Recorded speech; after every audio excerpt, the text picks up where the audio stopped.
बोलिए सद्गुरुदेव की जय। परमपिता परमात्मा की जय। अवतारधारी महापुरुषों की जय। पिछले दिन हम लोग यात्रा के दौरान बेहद की यात्रा के बारे में चर्चा कर रहे थे। और उसी दिन ये चर्चा हुई थी कि आगे जो 7 शून्य तक सत्य की नगरी है, उस सत्य की नगरी के बारे में हम लोग चर्चा करेंगे। लेकिन सबसे पहले इसी यात्रा के दौरान 24 अक्टूबर को दीपावली और लक्ष्मी पूजन का उत्सव है। इस महान पर्व पर जो भी दिव्य ज्ञान धारा के प्रेमी, जिज्ञासु एवं इससे जुड़े हुए जितने भी लोग हैं, उनका मैं हार्दिक अभिनंदन स्वागत करता हूं तथा भविष्य में सदा मंगल की कामना करता हूं। यह दीप का महोत्सव कब से मनाया जाता है, इसमें बहुत सारे दृष्टांत भी हैं। एक तो कहा जाता है कि जब श्री राम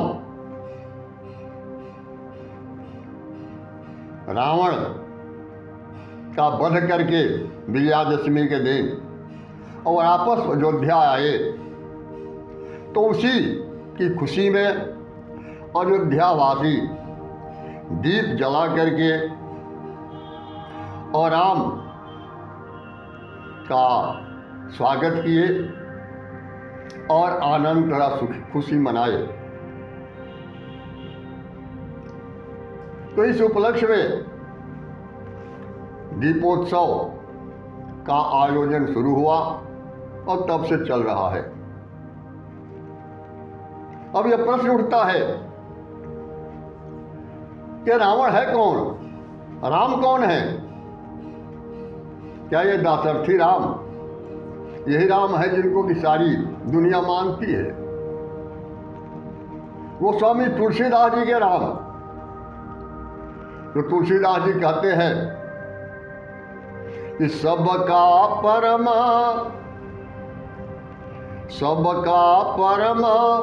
प्रशासक जोई, सबका परम प्रकाशक जोई, और राम अनादि अवधपति सोई। तो संपूर्ण सृष्टि को प्रकाशित करने वाले हैं, जिनके प्रकाश से ही सूर्य चंद्रमा भी प्रकाशित होते हैं। वह राम अनादि हैं और वही राम अवधपति है। अवधपति का मतलब ही होता है जो सदा शाश्वत रहने वाला हो। और ये जड़ और चेतन दोनों सदा शाश्वत रहने वाले हैं। तो जड़ और चेतन के स्वामी जो राम हैं, वही अनादि हैं, उनका आदि और अंत नहीं है। लेकिन दाशरथी राम, उनका आदि अंत है और इनका एक इतिहास है।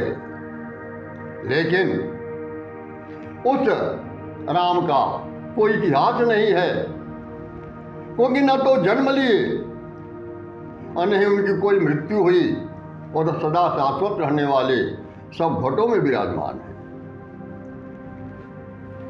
एक मदन साहब भी कहते हैं कि आदि नाम को प्रणाम, गाजत गढ़ आठो याम, सोई सर्वज्ञ राम संतन सुखदाई।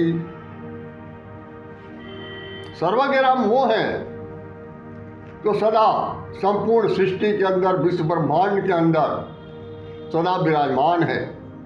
तो आज नाम ही राम है।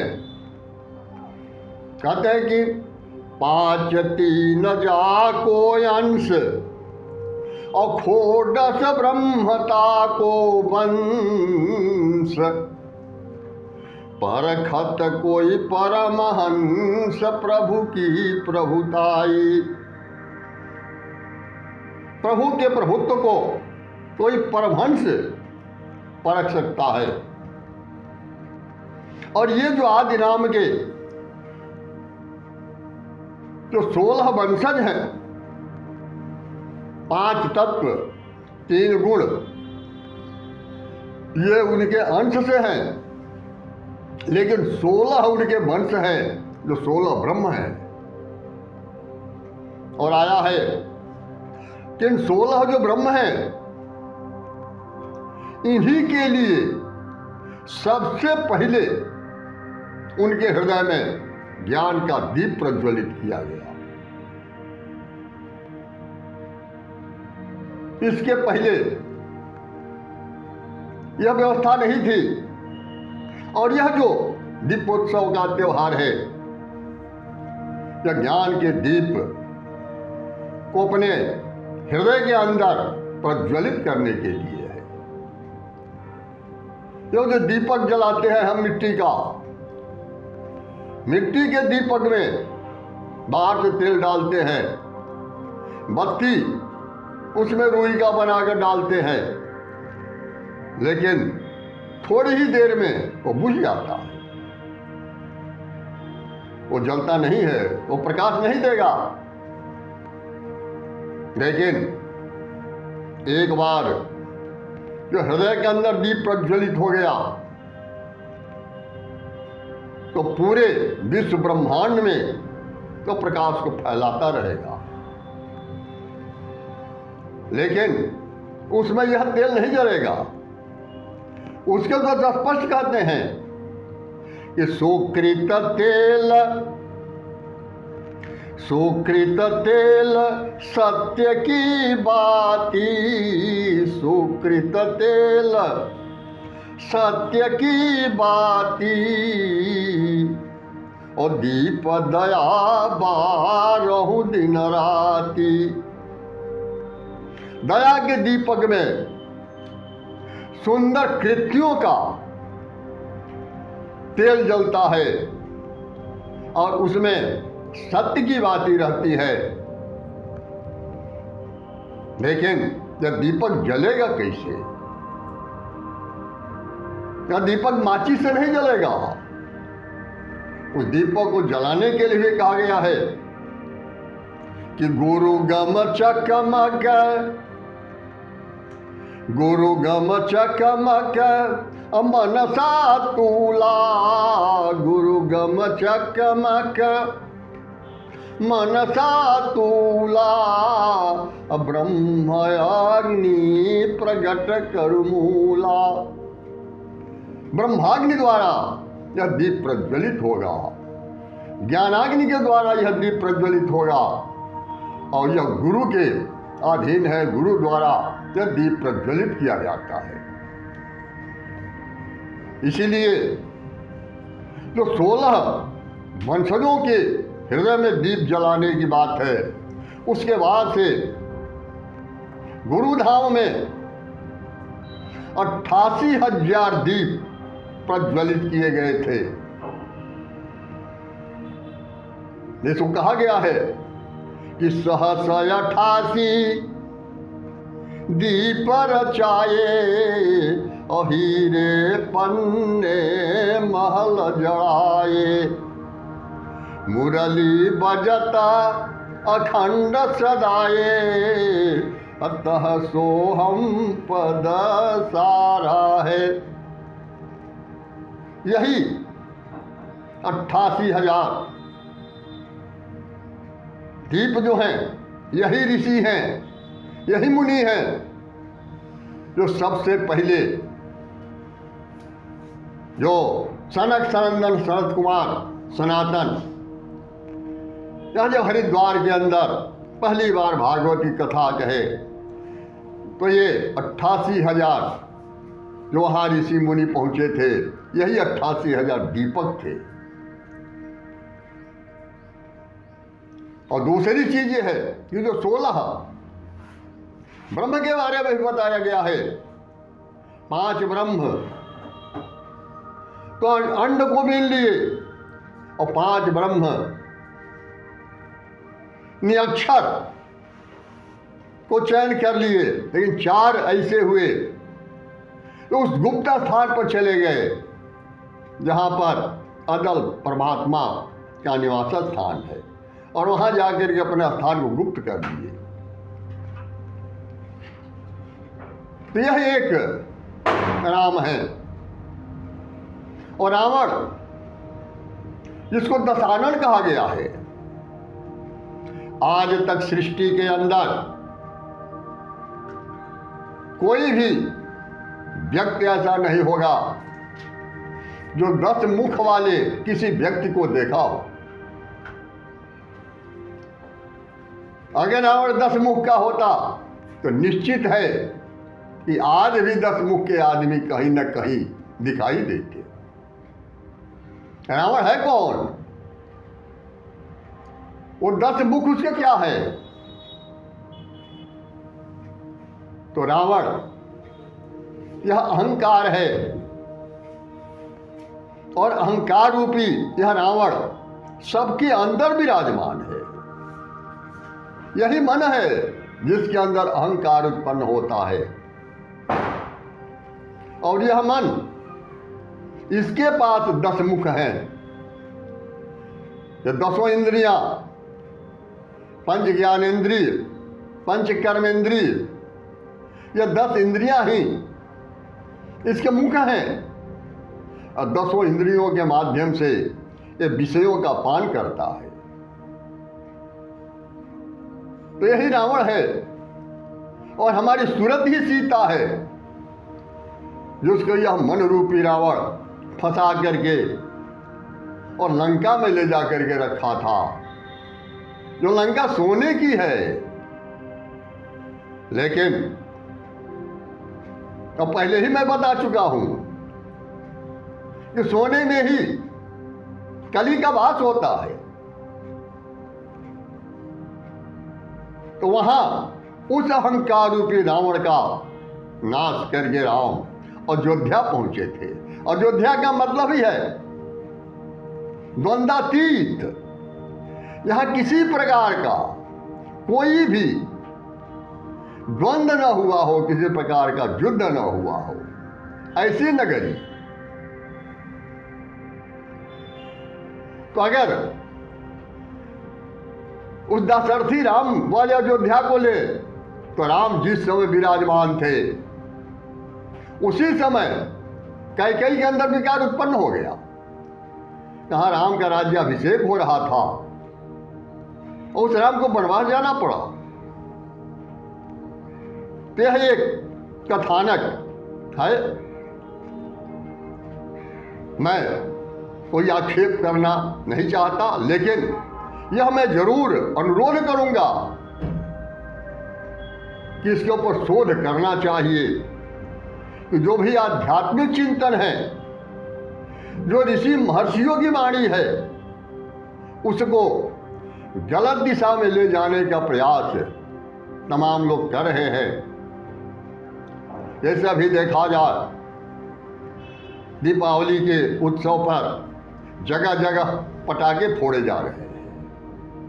यह संस्कृति कहां से आ गई? पटाखा बजाने वाला, जिससे कितना प्रदूषण होता है, ध्वनि प्रदूषण से लेकर के वायु प्रदूषण तक। लेकिन इसके ऊपर कोई विचार नहीं करता और इसको धर्म के साथ जोड़ देते हैं। कबीर के समय में खुदा बहिरा था, जो कबीर कहे कि कंकड़ पत्थर चुनाय के और मस्जिद दियो बनाए और ताचढ़ी मुल्ला भाग दे क्या बहिरा हुआ खुदाए। लेकिन आज हम देखते हैं वर्तमान में कि मस्जिद पर से तो लाउड स्पीकर हट गए, अब और वो भी सुबह में नमाज पढ़ते थे या समय से नमाज पढ़ते थे। लेकिन दुर्भाग्य की बात है कि इस समय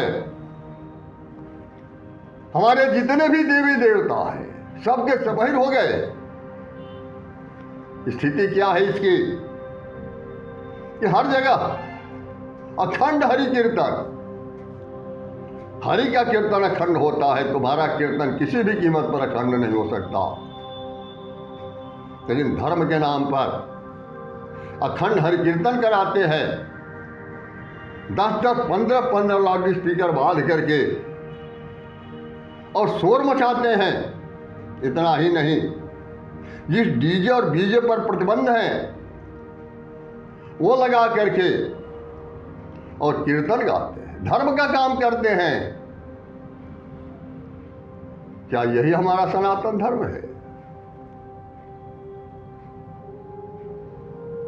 तो यह देख करके मन में बड़ा कष्ट होता है कि हमारा सनातन धर्म कहाँ चला गया। और सनातन धर्म के नाम पर जो आडंबर हमारे देश के अंदर क्रमशः बढ़ता जा रहा है, इसके ऊपर मैं निवेदन करूंगा कि जो भी चिंतक हैं इसके ऊपर सोचे विचार करें कि क्या यह उचित है। हमारे राम तो घट घट में विराजमान हैं, और जब तक यह अहंकार रूपी रावण मारा नहीं जाएगा तब तक हृदय के अंदर वो दीप प्रज्वलित नहीं होगा। और ज्ञान के दीप प्रज्वलित करने की बात होती है। अब बाहरी प्रकाश की भी जरूरत है, लेकिन जो भी हम कृत्रिम प्रकाश पैदा करते हैं वो अंत में नष्ट हो जाता है। सदा शाश्वत रहने वाला जो दीपक है वो ज्ञान का दीपक है। दूसरी तरफ हम लक्ष्मी पूजा करते हैं। लक्ष्मी की दो सवारी है, एक तो लक्ष्मी उल्लू पर सवार है और दूसरी लक्ष्मी कमल के पुष्प पर विराजमान है। उल्लू की विशेषता क्या है? उल्लू को दिन में दिखाई नहीं देता, रात में दिखाई देती है। तो एक लक्ष्मी ऐसी है जो अपराध से आती है, गलत कार्यों से आती है और अज्ञानता की वजह से रात्रि में जितने भी स्मगलर हैं स्मगलिंग का धंधा करते हैं, 2 नंबर का काम करते हैं, जितना भी नशीला ड्रग है इसका व्यापार करके और देश के नौजवानों के साथ खिलवाड़ करते हैं। यह उल्लू पर सवार लक्ष्मी है। लेकिन वहीं एक लक्ष्मी कमल के पुष्प पर भी विराजमान है। रहता तो है कीचड़ में, लेकिन उस पुष्प का कीचड़ से कोई संबंध नहीं है। तो ये निश्चित है कि लक्ष्मी अपने विकारों को लेकर के साथ में आती है, लेकिन जो लक्ष्मी परिश्रम के द्वारा, सच्चाई और ईमानदारी के द्वारा आती है, वह लक्ष्मी शाश्वत रहने वाली होती है और उसका कहीं भी व्यय सत्संग में होगा कि संत पुरुष की सेवा में लगेगा लेकिन वो शराब की भट्ठी में नहीं जाएगा, वह वेश्यालय में नहीं जाएगा। लेकिन ये जो उल्लू पर सवार लक्ष्मी है, उसका दुरुपयोग होता है। और आज समाज में हम देखते हैं कि किस तरीके से ये अधेर मचा हुआ है। चारों तरफ लूट खसोट, मिलावट, भ्रष्टाचार, बेईमानी, ये तमाम जो है पूरे समाज के अंदर व्याप्त है, पूरा समाज ही करा रहा है। हम आनंद के साथ कमल के पुष्प पर जो लक्ष्मी विराजमान है, उनकी हम आराधना करें। सोचें कि हमारे अंदर जितने भी विकार है, ये विकार कैसे दूर होंगे, और जो प्रेम, दया, क्षमा, शील, संतोष का वातावरण है पूरे अपने अंदर और समाज के अंदर, किस तरीके से हम फैलाएंगे और हमारा समाज कैसे स्वस्थ होगा। और हम इसके लिए निवेदन करेंगे कि आप पटाखे का प्रयोग न करें, क्योंकि पटाखा बजाते हैं, इससे ध्वनि प्रदूषण भी होता है और वायु प्रदूषण भी होता है। यहाँ तक कि जो श्वास के मरीज हैं, उनको कितना कष्ट होता है, वही इसका अनुमान लगा सकते हैं। जैसे डीजे और बीजे जब बजता है, तो जो ब्लड प्रेशर का मरीज है, हार्ट का मरीज है, उस पर क्या बीतती है, वो उसको महसूस करता है। और बखिया लोग जो धर्म के नाम पर और अराजकता फैलाने वाले हैं, वो तो शराब पी करके और नशे में नाच रहे हैं और दुनिया ताली बजा रही है कि धर्म का काम कर रहे हैं। अगर उस पर कोई कुछ कह देता है तो तुरंत उसके विरुद्ध धर्म का फतवा जारी हो जाता है, यह तो अधार्मिक है, ये नास्तिक है।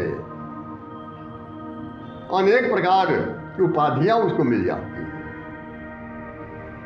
इसीलिए बार बार निवेदन यही है कि आप विचार करिए, और उसके बाद तब तो हम आगे की यात्रा शुरू करेंगे। बोलिए सद्गुरुदेव की जय, परमपिता परमात्मा की जय, अवतारधारी महापुरुषों की जय। ज्ञानी को, ध्यानी को, गुप्त को, प्रकट को, सकल संत समाज को सत्य नाम साहिब।